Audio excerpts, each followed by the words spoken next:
Video کو like کر کے آگے شیئر ضرور کر دینا۔ عادت کی اور پیدائش کی خوشی مناتے ہیں۔ اب یہاں پر اگر کوئی ناسمجھ یا کم علم بچہ سوال کرے، کوئی طالب علم پوچھے کہ رسول پاک صلی اللہ علیہ وسلم کی پیدائش کی خوشی کیوں مناتے ہو، تو ایک چھوٹا سا اور بہت آسان سا جواب یہ ہے کہ آخر مجھے آپ یہ بتائیں کہ وہ کون سا بندہ ہے کہ جس کی پیدائش پر خوشی نہ منائی گئی ہو۔ وہ کون سا بندہ ہے جس کی پیدائش پر خوشی نہ منائی گئی ہو؟ جو بھی دنیا میں بچہ آتا ہے اس کی خوشی ہر اعتبار سے منائی جاتی ہے۔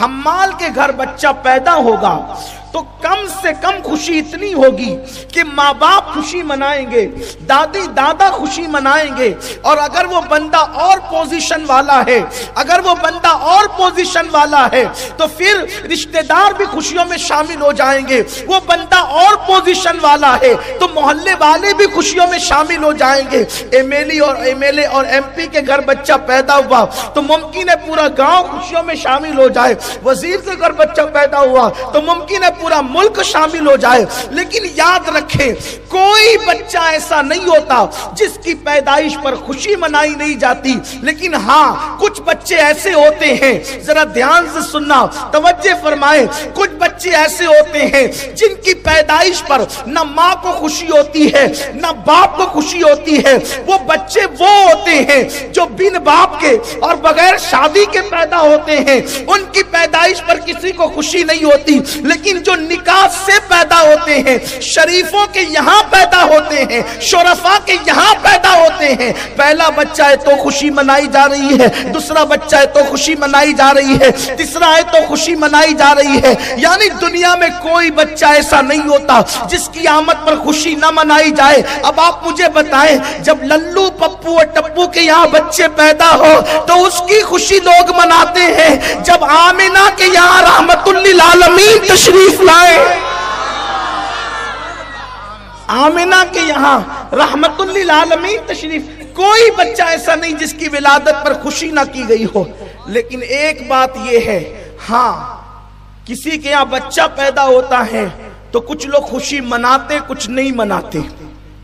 مثال کے طور پر ایک کے گھر میں بیٹے ہی بیٹے پیدا ہو رہے ہیں، گھر والے خوشی منا رہے، الحمدللہ اللہ کا فیضان جاری ہے، کرم جاری ہے اور خوب برکت ہو رہی ہے، آمد ہی آمد ہو رہی ہے۔ لیکن پڑوسی کو ہے دشمنی اس سے، تو جب بچہ پیدا ہوگا اسے تکلیف ہوگی، مبارکباد بھی نہیں دے گا، منہ چڑھائے گا، تو آپ نے کچھ کہنے کی ضرورت نہیں، آپ سمجھ جائیں گے کہ آمد پر یہ جو مبارکباد نہیں دے رہا ہے اس کے چہرے پر تبسم نہیں ہے بلکہ چہرہ اتر گیا ہے، بلکہ لوگوں سے بھی لڑ رہا ہے۔ کیوں اس کو مبارکباد دیتے ہو؟ کیوں اس کو ارے مبارکباد دینے میں حرج کیا ہے؟ اگر خدا نے اس کو نعمت دی ہے تو مبارکباد دینی چاہیے، آپ کیوں منع کر رہے ہو؟ تو یہ منع کرنے والے کا نیچر بتا رہا ہے اللہ نے اس کے گھر بیٹا عطا کیا، اسے خوشی نہیں ہوئی اس لیے بیچارہ مبارکباد دینے سے روکتا ہے۔ آپ بتائیں پڑوسی کے بچے کے یہاں بچے کی ولادت ہو اور پڑوسی چاہے کتنا بھی بڑا خطیب ہو، ادیب ہو، عالم ہو، ظالم ہو، کوئی ہو، اگر وہ روکے کہ مبارکباد نہ دینا، آپ کہیں گے یار کتنا جلتا ہے یہ کہ بچے کی ولادت ہوئی اور روک رہا ہے۔ بس ہم نے کسی کو کچھ کہنا ہی نہیں ہے، جس کو دیکھو نبی کی آمد پر مبارکبادیاں ہیں اسے نبی کی آمد کی خوشیاں ہیں، اور جو منع کر رہا ہے، اب آپ مجھے بتائیں کہ منع کرنے والے کے دل میں کہیں نہ کہیں نبی کی پیدائش کے حوالے سے دکھ ہے، بیماری ہے، درد ہے، جلن ہے، اسی لیے تو وہ روک رہا ہے۔ ورنہ میرے نبی تشریف لائے تو حدیث پاک میں آتا ہے کہ مشرق کے جانوروں نے مغرب کے جانوروں کو مبارکباد پیش کی، پتھروں نے خوشیاں منائی، کنکروں نے خوشیاں منائی، فرشتوں نے خوشیاں منائی، حتیٰ کہ اللہ نے خوشیوں کا اظہار اس طرح کیا کہ جس سال نبی کی ولادت ہوئی اس سال اللہ نے بیٹیاں پیدا نہیں فرمائی، 70,000 بیٹے ہی بیٹے پیدا فرمائے۔ اللہ خوشیوں کا اظہار فرما رہا ہے۔ آئیے الخصائص الکبریٰ میں، کیا نبی کی پیدائش پر اللہ کوئی خاص کام کرتا ہے؟ کہ نبی کی پیدائش پہ اللہ کوئی خاص کام کرتا ہے؟ الخصائص الکبریٰ میں امام سیوطی نے لکھا، حجت البالغہ میں بلکہ حجت اللہ علی العالمین میں امام یوسف نبہانی نے لکھا، اور اسی طریقے سے اور بھی محدثین نے لکھا۔ کیا لکھا؟ اس حدیث کی راوی ام المومنین اما جان عائشہ صدیقہ سلام اللہ علیہا ہے، فرماتی ہیں کہ جس دن حضور کی ولادت ہوئی اس دن ایک یہودی کسی کام سے مکہ آیا تھا اور وہ چلاتے پھر رہا تھا کہ اے مکے والو، تمہارے گھر میں کس کے یہاں بیٹا پیدا ہوا؟ آج اتفاق ربیع الاول کی 12 تاریخ کو اس دن کسی کے یہاں بیٹا پیدا نہیں ہوا تھا سوائے عبداللہ کے گھر کے، سوائے آمینہ کے گھر کے۔ اس نے چلانا شروع کیا، کس کے یہاں بیٹا پیدا ہوا، کس کے یہاں بیٹا پیدا ہوا؟ لوگوں نے کہا اتنا چلا کیوں رہا ہے؟ بیٹا کس کے یہاں؟ بیٹے تو ہمارے روز پیدا ہوتے ہیں، لیکن تو پوچھتا ہے کہ بیٹا کس کے یہاں پیدا ہوا؟ تو کہا جو روز پیدا ہوتے ہیں وہ الگ ہے، آج جو پیدا ہوا ہے وہ الگ ہے، اس لیے کہ رات میں آسمان پر ایک ایسا ستارہ طلوع ہوا جو روزانہ طلوع نہیں ہوتا، وہ ستارہ صرف نبی کی پیدائش پر طلوع ہوتا ہے۔ رات میں وہ ستارہ میں نے آسمان پر چمکتے دیکھا جو صرف نبی کی پیدائش پر چمکتا ہے اور ہر رات نہیں چمکتا۔ نبی کی پیدائش کی رات ہر ستارہ روز چمکتا ہے، نبی کی پیدائش پر الگ وہ ایسا ہے جو روز نہیں چمکایا جاتا، وہ صرف نبی کی ولا۔ حدیث ہے، حدیث ہے۔ اب آپ بتائیں، کوئی کہتا ہے کہ آپ لائٹنگ کیوں کرتے ہو؟ وہ خدا ہے، وہ ستارہ جگمگاتا ہے، میں ستارہ جگمگا نہیں سکتا، تو اس کی سنت پر عمل کرنے کے لیے میں ستارے کی جگہ کمکمے لگا لیتا ہوں، لائٹ لگا لیتا ہوں، اس لیے کہ یہ حدیث پاک ہے۔ اگر حدیث نہ ہو آپ میری زبان کاٹیں۔ یہ امت کو کیا ہو گیا؟ کلمہ نبی کا پڑھتے ہیں، دوست کے یہاں بچہ پیدا ہوا، پتہ نہیں بڑا ہو کے شرابی بنے گا، کبابی بنے گا، جواری بنے گا کہ زانی بنے گا، کیا اس کی مبارک بادیاں اتنی، مٹھائیوں پہ مٹھائیوں، مٹھائیوں سے مٹھائیوں کے تبادلے ہوتے ہیں، چھٹلی جاتی ہے اور کیا کیا ہوتے ہیں، سب خوشیوں کا اظہار ہی تو ہوتا ہے۔ آپ سے پوچھتا ہوں، کوئی ایسا مولانا یا امام ہے مالیگاؤں میں جو کہتا ہے کہ چھٹلی بھیجنا حرام ہے؟ کسی کا فتویٰ آپ کی نظروں سے گزرا کہ چھٹلی بھیجنا حرام ہے؟ یہ چھٹلی کیا ہے؟ بچے کی پیدائش پہ خوشی ہے، اس کو گفٹ بھیجا جاتا ہے، تحفہ بھیجا جاتا ہے، سب لوگ کرتے ہیں۔ اس بدعت میں سب شامل ہیں، بشمول میرے، میں بھی شامل ہوں۔ ہم بھی بیچتے ہیں اپنے دوست احباب کے یہاں، اور ہمارے یہاں بھی آتی ہے، بھیجنے والا بھی خوش نصیب ہے جن کے یہاں آتی ہے۔ بولو بھائی، ویڈیو اگر اچھا لگا ہو تو لائک کر کے آگے شیئر ضرور کر دینا۔ آپ نے کہا یہ کہاں سے لائے؟ کہا اس لیے ثواب ملتا ہے کہ حضور کی سنت ہے، تحفہ دیا کرو، تحفہ لیا کرو، تہدو تحبو، ہدیہ دو، تہدو تحبو، ہدیہ دو محبت بڑھے گی۔ تو یہ ہدیہ دیا جاتا ہے، محبت، بچے کی ولادت پر خوشی کا اظہار ہوتا ہے، خوشیاں منائی جاتی ہیں۔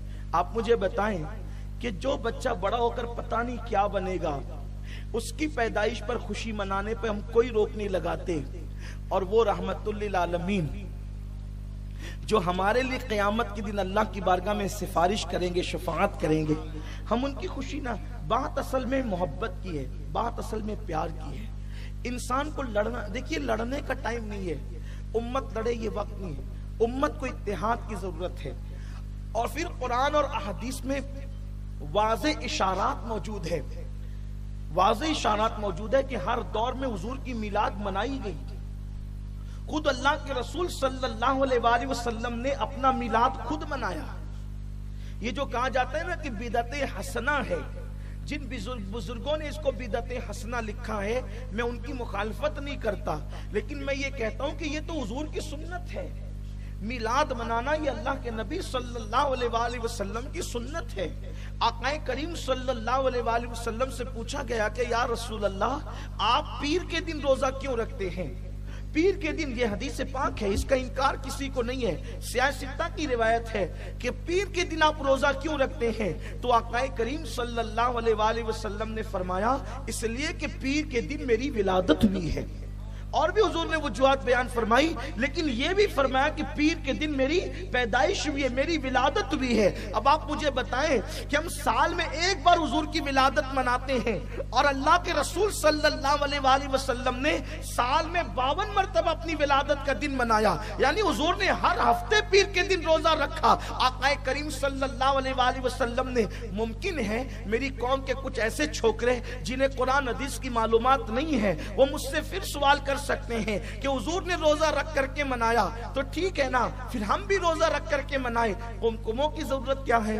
جلوس کی ضرورت کیا ہے؟ جھنڈوں کی ضرورت کیا ہے؟ اہتمام کی ضرورت کیا ہے؟ میں کہتا ہوں میرے عزیز، دراصل جس کا جتنا فہم ہوتا ہے وہ اتنی بات کرتا ہے۔ دیکھیے میں آپ کو ایک بات آپ سے بتاتا ہوں، دراصل اسلام میں یہ ہے کہ کسی چیز کی اصل ہمیں مل جائے، کسی چیز کا ثبوت ہمیں مل جائے۔ جیسے مثال کے طور پر نکاح کرنا سنت ہے، ٹھیک ہے، نکاح کرنا سنت ہے، لیکن آج جس طریقے کا نکاح ہوتا ہے، اس طریقے کا نکاح اللہ کے رسول علیہ السلام کے زمانے میں کبھی نہیں ہوا۔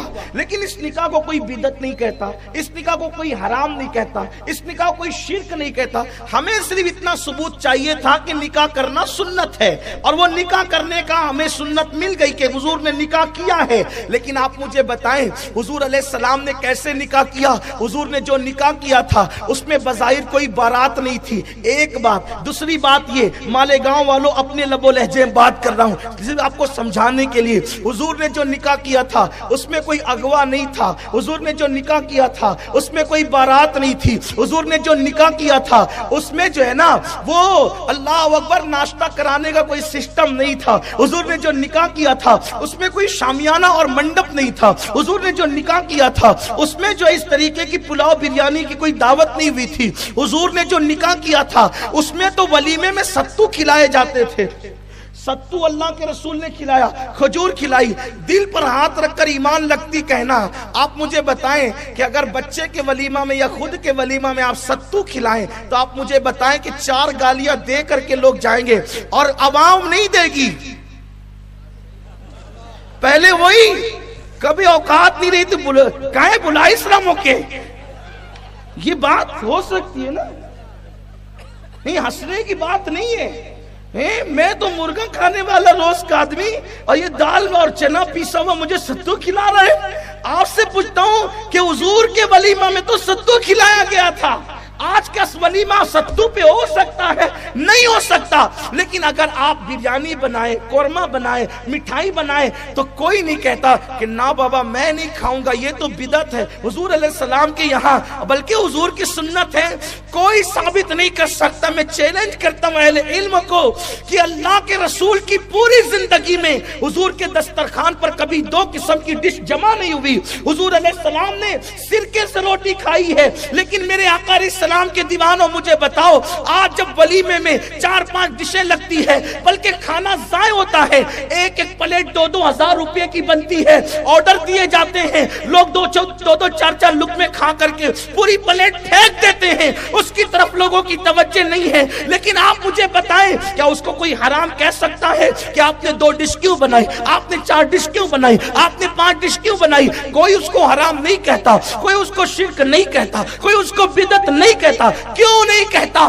اس لیے کہ بس اتنا معلوم کرنا تھا کہ حضور کا ولیمہ ہوا ہے، حضور نے جس شان سے کیا وہ حضور کا اپنا، ان کی حضور کی شان کریمانہ تھی۔ لیکن آج دور بدل گیا، تقاضے بدل گئے، انداز بدل گئے، لوگوں کی سوچ بدل گئی، لوگوں کی فکر بدل گئی۔ ہمیں تو بس اتنا چاہیے تھا کہ نکاح ہوا اور نکاح کے بعد حضور نے ولیمہ کیا، اب حضور نے ستو پر کیا، لیکن ہم بریانی پر کریں تو کوئی فتویٰ نہیں ہے۔ بس اتنا ہے کہ ولیمہ ہوا، بس اس پر تم پر چھوڑ دیا گیا۔